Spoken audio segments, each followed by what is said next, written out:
Mark Venditti from Connecticut. I'll apologize ahead. This isn't meant to be an impotent question or in any way, shape, or form.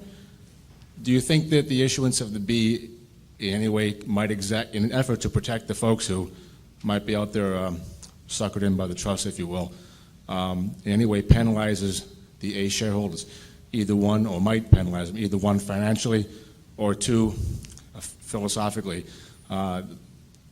in the Burke experience? I don't mean that in any kind of elitist fashion, because I don't think you've ever propagated that.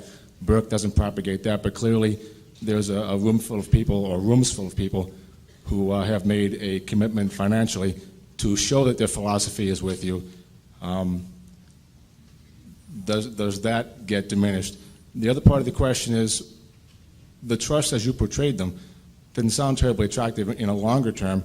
Would they perhaps have ultimately failed as folks realized that they hadn't gotten into what they thought? Well, they might have, but I think the rub-off would have been on us rather than the promoters of the trust. Probably might have been on the promoters too, but in terms of the failure of the trust, I don't mean failure in an absolute sense, but in terms of disappointing their investors. I really think if tens of thousands or hundreds of thousands of people had come into something that was sold as being an all Berkshire type trust, if people came away disappointed some years, I think they would tend to project that disappointment upon Berkshire fully as much as the promoter who sold the trust, who they might not even be able to find at that time.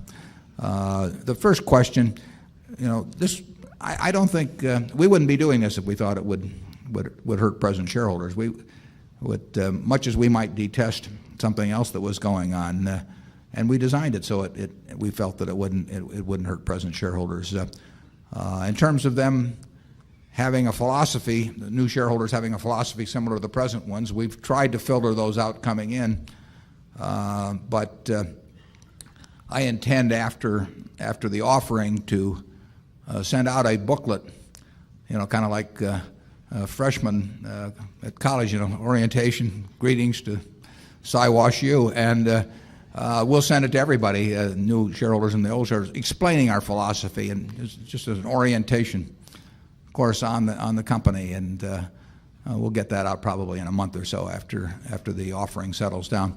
I don't see any reason that Berkshire has evolved over a long period of time. We had 12 shareholders at the annual meeting 15 years ago, and we seem to be able to retain the same class and group of shareholders in terms of people who really understand the business. It's a different group than you find at other companies, and I think we can, as long as we've had this filter in effect operating as new people join us, I think we can keep it. Charlie?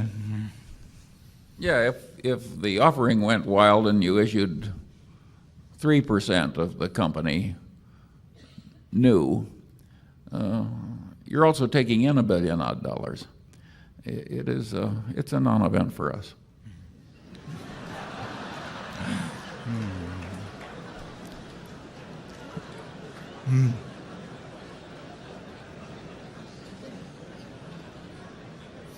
He's very excitable. Don't say anything to him. Zone 5.